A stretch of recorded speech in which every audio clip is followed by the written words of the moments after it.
Hello, hi. എല്ലാ സൗഹൃദങ്ങൾക്കും സ്നേഹം. നമ്മുടെ ജീവിതത്തിൽ മാനസികമായി നമുക്ക് സന്തോഷം തോന്നുന്നത് എപ്പോഴാണ്? നിങ്ങൾ ഒറ്റയ്ക്കിരിക്കുമ്പോഴാണോ, അതോ നിങ്ങൾക്ക് ചുറ്റും ഒരുപാട് ആളുകൾ ഉള്ളപ്പോഴാണോ നിങ്ങളുടെ മനസ്സിൽ സന്തോഷമുണ്ടാകുന്നത്? ഒട്ടുമിക്ക ആളുകളുടെ ഉത്തരം തങ്ങൾക്ക് ചുറ്റും ഒരുപാട് ആളുകൾ വേണമെന്ന് തന്നെയാണ്. നാം ജനിക്കുന്നതും ഇവിടെ നിന്നും മടങ്ങുന്നതും ഒറ്റയ്ക്കാണ്. നമ്മുടെ ജീവിതത്തിലെ പ്രധാനപ്പെട്ട എല്ലാ അവസരങ്ങളിലും ഏതൊരു പ്രതിസന്ധിയും അതിജീവിക്കുന്നത് നാം ഒറ്റയ്ക്ക് തന്നെയാണ്. നമ്മുടെ ഒപ്പമുള്ള ആളുകൾ, അവർക്ക് ഒരുപാട് പരിധികളുണ്ട്. ഇതൊക്കെ നമുക്ക് അറിയാമായിരുന്നിട്ടും നമ്മുടെ സന്തോഷം കൂട്ടത്തിൽ നിൽക്കുന്നതാണ്. ഒറ്റയ്ക്കിരിക്കാൻ എല്ലാ മനുഷ്യർക്കും ബുദ്ധിമുട്ടാണ്. കുറച്ച് സമയം ഒന്ന് ഒറ്റയ്ക്കായാൽ അപ്പോൾ നമ്മൾ മൊബൈൽ എടുക്കും, ഒന്നുകിൽ ആരെങ്കിലും വിളിക്കും, അല്ലെങ്കിൽ നമ്മളുടെ ഒറ്റപ്പെടലിൻ്റെ ആ ഒരു ശൂന്യത നികത്താൻ വേണ്ടി നാം അതിലെന്തെങ്കിലും ചെയ്തുകൊണ്ടിരിക്കും. ഇങ്ങനെയാണ് ഒട്ടുമിക്ക ആളുകളും ചെയ്തു പോകുന്നത്. നമ്മുടെ ചുറ്റുമുള്ള ആളുകൾ അവരില്ലാതാകുമ്പോൾ നമ്മുടെ സന്തോഷമില്ല, നമുക്ക് ആരുമില്ല, നാം വല്ലാതെ ഒറ്റപ്പെട്ടു എന്നൊരു തോന്നൽ നമ്മുടെ മനസ്സിലേക്ക് വരും. ഓർത്തു നോക്കുക, നിങ്ങളുടെ മനസ്സിലെ സന്തോഷം അതാരാണ് നഷ്ടപ്പെടുത്തിയത്? നിങ്ങളുടെ ചുറ്റുമുള്ള ആളുകൾ. അവരുടെ കയ്യിലേക്ക് നിങ്ങളുടെ സന്തോഷത്തിന് താക്കോൽ നിങ്ങൾ ഏൽപ്പിച്ചിരുന്നു. അവരില്ലാത്ത പക്ഷം നിങ്ങളുടെ മനസ്സിൽ ശൂന്യതയാണ്. അതേസമയം ഈ സന്തോഷം നിങ്ങൾക്ക് നിങ്ങളിൽ കണ്ടെത്താൻ കഴിഞ്ഞാൽ നിങ്ങൾക്ക് ചുറ്റും മറ്റാരും ഇല്ലെങ്കിൽ കൂടി നിങ്ങൾക്കൊപ്പമുള്ള ഓരോ നിമിഷവും ആസ്വദിക്കാൻ കഴിയും. എല്ലാ മനുഷ്യരും സ്നേഹവും കരുതലും ഒക്കെ ആഗ്രഹിക്കുന്നവരാണ്. പക്ഷേ കാലം കടന്നു പോകവേ പല പല നഷ്ടങ്ങൾ നമ്മുടെ ജീവിതത്തിലേക്ക് കടന്നു വരും. നമുക്ക് പ്രിയപ്പെട്ടവർ, നമ്മുടെ ചുറ്റുമുള്ളവരൊക്കെ ഓർമ്മയാകുന്ന കാഴ്ച ചിലപ്പോൾ നാം അതിന് സാക്ഷ്യം വഹിക്കേണ്ടി വരും.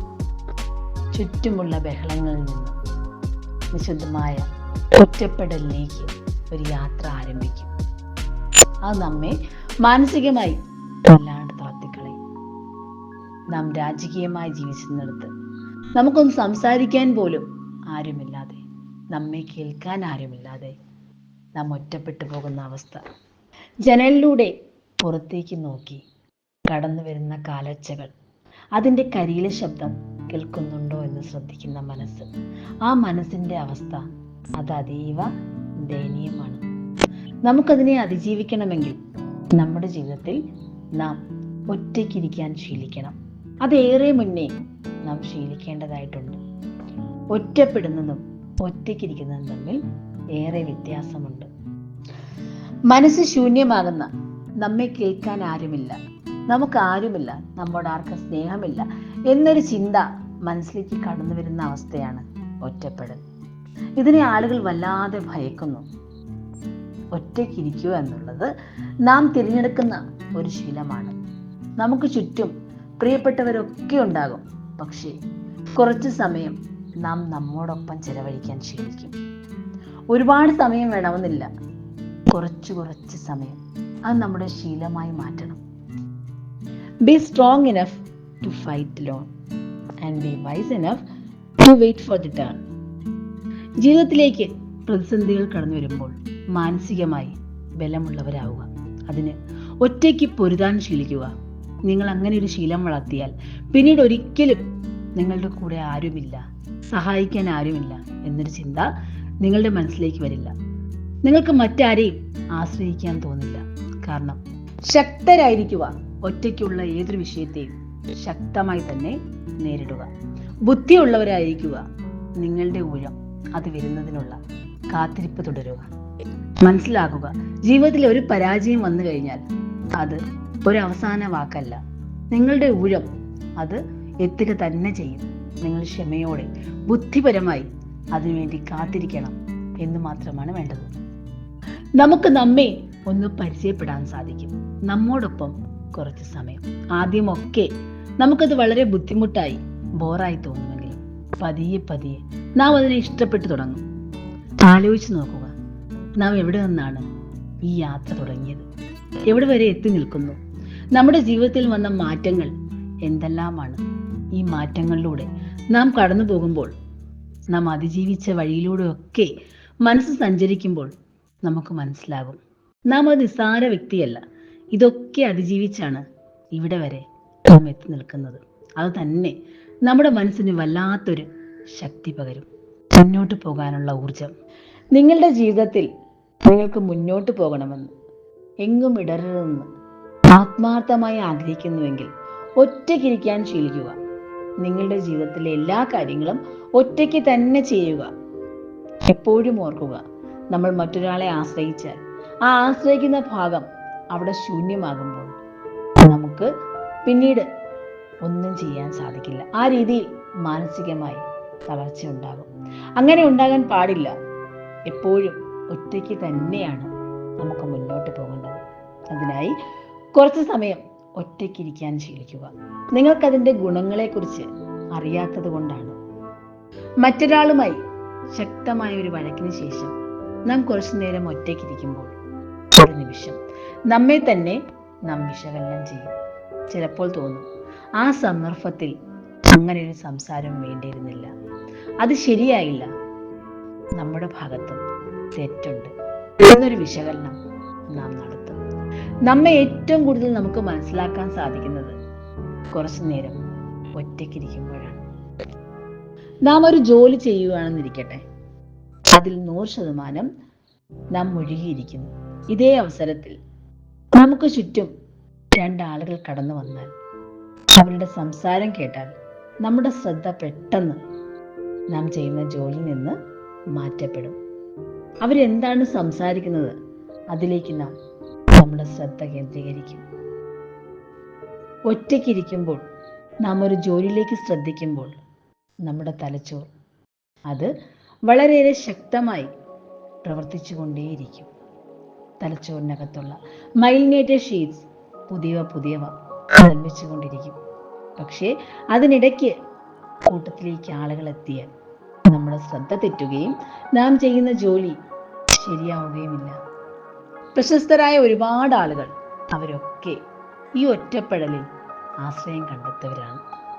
ഒറ്റയ്ക്കിരിക്കാൻ ആഗ്രഹിച്ചവരാണ്. ഒറ്റയ്ക്കിരുന്നാണ് അവരുടെ തലച്ചോർ ഇത്രമാത്രം വികസിക്കുകയും പുതിയ കണ്ടുപിടുത്തങ്ങൾ, പുതിയ മഹത്തായ ഗ്രന്ഥങ്ങളൊക്കെ ഓരോ മനുഷ്യനും രചിക്കാൻ കഴിഞ്ഞത്. മറ്റുള്ളവർ എന്ത് ചിന്തിക്കും, അവരെന്ത് കരുതും എന്നുള്ള ചിന്തയാണ് നമ്മുടെ മനസ്സിൽ എപ്പോഴും. നാം എങ്ങനെ ജീവിക്കുന്നു എന്നതിലുപരി നമുക്കൊരാളെ നഷ്ടപ്പെടും, നമ്മളെക്കുറിച്ച് മറ്റുള്ളവർ എന്ത് ചിന്തിക്കും എന്നുള്ള ചിന്ത കൊണ്ട് നമ്മുടെ എല്ലാം മനസ്സ് നിറഞ്ഞിരിക്കുകയാണ്. അതെല്ലാം ഒഴിവാക്കുക. നമുക്ക് എന്ത് മാറ്റം വരുത്തണം, നമ്മിൽ എന്ത് മാറ്റം വരുത്തിയാലാണ് ഇന്നുള്ള നമ്മളിൽ നിന്ന് കുറച്ചുകൂടി മെച്ചപ്പെട്ട ഒരാളെ നമുക്ക് വാർത്തെടുക്കാൻ സാധിക്കുന്നത്? നമ്മുടെ നാളുകൾ എങ്ങനെയായിരിക്കണം, എന്തൊക്കെയാണ് നമ്മുടെ സ്വപ്നങ്ങൾ, ആ സ്വപ്നങ്ങൾക്ക് വേണ്ടി നാം എന്ത് ചെയ്യുന്നു എന്നൊക്കെ ചിന്തിക്കുക. നിങ്ങൾക്ക് മനസ്സിലാവും, ഓരോ ദിവസം കഴിയും തോറും ആദ്യമൊക്കെ നിങ്ങൾക്കത് വല്ലാത്ത ബുദ്ധിമുട്ടും ബോറൊക്കെ ആയിരിക്കും. അങ്ങനെ നിങ്ങൾക്ക് ശീലിക്കാൻ കഴിഞ്ഞെന്ന് വരില്ല. പക്ഷേ നിങ്ങളത് പരിശീലിക്കും തോറും അത് നിങ്ങൾക്ക് ഇഷ്ടപ്പെട്ടു തുടങ്ങും. ആ ഏകാന്തത നിങ്ങൾ ആസ്വദിച്ചു തുടങ്ങും. ഈ സമയങ്ങളിൽ നാം നമ്മെ മനസ്സിലാക്കും. ഇതുകൊണ്ടുള്ള പ്രയോജനം എന്താണെന്ന് വെച്ചാൽ, നമുക്കുള്ള ചില ശീലങ്ങൾ അത് മാറ്റണമെന്ന് മറ്റുള്ളവർ നമ്മോട് എത്ര പറഞ്ഞിരുന്നാലും ചിലപ്പോൾ നമുക്ക് കഴിയെന്ന് വരില്ല. പക്ഷേ നാം നമ്മെ വിശകലനം ചെയ്യുമ്പോൾ നമുക്ക് മാറ്റണമെന്ന് തോന്നിയാൽ അത് നമുക്ക് മാറ്റാൻ സാധിക്കും. കാരണം ചുറ്റുമുള്ളവർക്ക് പറയാൻ മാത്രമേ സാധിക്കുകയുള്ളൂ. മാറ്റം അതിൽ നമ്മിൽ തന്നെയാണ് എപ്പോഴും വന്നു പോകുന്നത്. കുറച്ച് സമയം ഇങ്ങനെ ഇരുന്ന് ശീലിക്കുമ്പോൾ നിങ്ങളിലുള്ള കഴിവുകൾ, നിങ്ങളുടെ ക്രിയേറ്റിവിറ്റി ഒക്കെ പുറത്തേക്ക് ഒഴുകും. നിങ്ങൾക്കത് സന്തോഷം പകരും. നിങ്ങളെന്നുള്ള വ്യക്തി അവിടെ പൂർണ്ണമായി തീരും. ജീവിതത്തിലേക്ക് പ്രതിസന്ധികൾ കടന്നു വരുമ്പോൾ മാനസികമായി ബലമുള്ളവരാവുക. അതിന് ഒറ്റയ്ക്ക് പൊരുതാൻ ശീലിക്കുക. നിങ്ങൾ അങ്ങനെ ഒരു ശീലം വളർത്തിയാൽ പിന്നീട് ഒരിക്കലും നിങ്ങളുടെ കൂടെ ആരുമില്ല, സഹായിക്കാൻ ആരുമില്ല എന്നൊരു ചിന്ത നിങ്ങളുടെ മനസ്സിലേക്ക് വരില്ല. നിങ്ങൾക്ക് മറ്റാരെയും ആശ്രയിക്കാൻ തോന്നില്ല. കാരണം നിങ്ങൾക്ക് നിങ്ങളുടെ കഴിവിൽ പൂർണ്ണ വിശ്വാസമായിരിക്കും. നമ്മുടെ പ്രിയപ്പെട്ടവരുമായി, സ്നേഹിതരുമായി അകലം പാലിക്കണമെന്നില്ല. അവരുടെ കൂടെയൊക്കെ സമയം ചെലവഴിക്കുകയും വേണം. പക്ഷേ എല്ലായ്പ്പോഴും അവരെ നമ്മുടെ ജീവിതത്തിൻ്റെ ഭാഗമാക്കി, നമ്മുടെ ഒരു ശീലമാക്കി മാറ്റരുത്. ചിലരുണ്ട് ഒറ്റയ്ക്ക് യാത്ര പോകാൻ മടിയാണ്. നിസ്സാരം ഒരു ഷോപ്പിങ്ങിന് പോലും ഒറ്റയ്ക്ക് പോകാൻ സാധിക്കില്ല. ഒന്ന് പുറത്തു പോയി ആഹാരം കഴിക്കണമെങ്കിലൊക്കെ അവർക്ക് ഒരു കൂട്ടം ആളുകൾ അവരുടെ ഒപ്പം ഉണ്ടാകണം. ആളുകൾക്ക് എപ്പോഴും കൂട്ടത്തിൽ അതിൻ്റെ ഭാഗമായിരിക്കാനാണ് താല്പര്യം. പക്ഷേ ഇങ്ങനെയുള്ളവർക്ക് വന്നു പോകുന്ന പ്രശ്നം, ഒരു നിമിഷം ഈ കൂട്ടത്തിൽ നിന്ന് അവരൊന്ന് അകന്നു കഴിഞ്ഞാൽ അവർക്ക് പിന്നീട് സ്വന്തമായി ഒന്നും ചെയ്യാൻ കഴിയാത്ത അവസ്ഥയായിരിക്കും. ഒരുപാട് ആളുകളുടെ കൂട്ടത്തിലിരിക്കുന്നവർ, അവർക്ക് എപ്പോഴും ഒരു ചിന്തയുണ്ടാകും, ഇവരൊക്കെ എന്നെ ഉപേക്ഷിച്ച് പോകുമോ, ഞാൻ ഒറ്റപ്പെടുമോ എന്നൊരു ചിന്ത. നിങ്ങൾ ഒരു നിമിഷം ഒന്ന് ആലോചിച്ച് നോക്കുക. നിങ്ങൾ എപ്പോഴും ഒറ്റയ്ക്ക് തന്നെ ആയിരുന്നില്ലേ? നിങ്ങളുടെ ജീവിതത്തിൽ ഒരുപാട് ആളുകൾ വന്നു പോയിരുന്നെങ്കിലും ജീവിതത്തിൻ്റെ ഏറ്റവും കഠിനമായ വഴികളിൽ നിങ്ങൾ ഒറ്റയ്ക്ക് തന്നെയല്ലേ എല്ലാം അതിജീവിച്ചത്? സന്തോഷം വരുമ്പോൾ നമ്മുടെ കൂടെ ഒരുപാട് ആളുകൾ ഉണ്ടാകും. പക്ഷേ ജീവിതത്തിൻ്റെ ചില വിഷയങ്ങളിൽ നാം ഒറ്റയ്ക്ക് തന്നെയാണ് എല്ലാ പ്രശ്നങ്ങളെയും അതിജീവിക്കുന്നത്. നിങ്ങൾ എങ്ങനെയാണ് ഒറ്റപ്പെടുന്നത്? മറ്റൊരാളിൽ എങ്ങനെയാണ് നിങ്ങൾ ഉപേക്ഷിക്കപ്പെടുന്നത്? നിങ്ങൾ വീണ സാഹചര്യങ്ങളിലൊക്കെ മറ്റൊരാളല്ല, മറിച്ച് നിങ്ങൾ തന്നെയാണ് എഴുന്നേറ്റ് നടന്നത്. ചിലപ്പോൾ സഹായവാക്കുകൾ മറ്റുള്ളവർ നൽകിയേക്കും, പക്ഷേ പ്രവർത്തിക്കുന്നത് നമ്മിലെ നാം തന്നെയാണ്. നാം തോറ്റുപോകുന്ന സന്ദർഭങ്ങളിൽ ചിലപ്പോഴെങ്കിലും നമ്മുടെ ഉള്ളിൽ നിന്ന് ഒരു വിളി നമുക്ക് കേൾക്കാൻ സാധിക്കും. നമ്മെ പ്രോത്സാഹിപ്പിച്ചുകൊണ്ട് നമുക്കത് കഴിയും, മുന്നോട്ട് പോകാം എന്ന ഒരു ഉറച്ച തീരുമാനം നമ്മുടെ ഉള്ളിൻ്റെ ഉള്ളിൽ നിന്ന് പുറത്തേക്ക് വരും. നമുക്കത് തരുന്ന ബലം അത് വളരെയേറെ വിലപ്പെട്ടതായിരിക്കും. മനസ്സിലാക്കുക, നമ്മെ സ്നേഹിക്കാൻ നമ്മിലെ നമുക്ക് മാത്രമേ സാധിക്കുകയുള്ളൂ. അങ്ങനെ ശീലിക്കുക. ഒറ്റയ്ക്ക് യാത്ര പോവുക, ആസ്വദിക്കുക, ആഹാരം കഴിക്കാൻ പോവുക. എപ്പോഴും കൂടെ ആളുകൾ വേണമെന്ന് നിങ്ങൾ നിർബന്ധം കാണിക്കാതിരിക്കുക. ഒറ്റപ്പെടലിനെ ശപിക്കാതെ ഒരു ആഘോഷമാക്കി മാറ്റുക. ഓരോ നിമിഷങ്ങളെയും ആസ്വദിക്കുക. മനസ്സിലാക്കുക, അത് നിങ്ങളുടെ ഒരു ശാപമല്ല, ചില സമയങ്ങളിലെങ്കിലും അതൊരു അനുഗ്രഹമാണ്.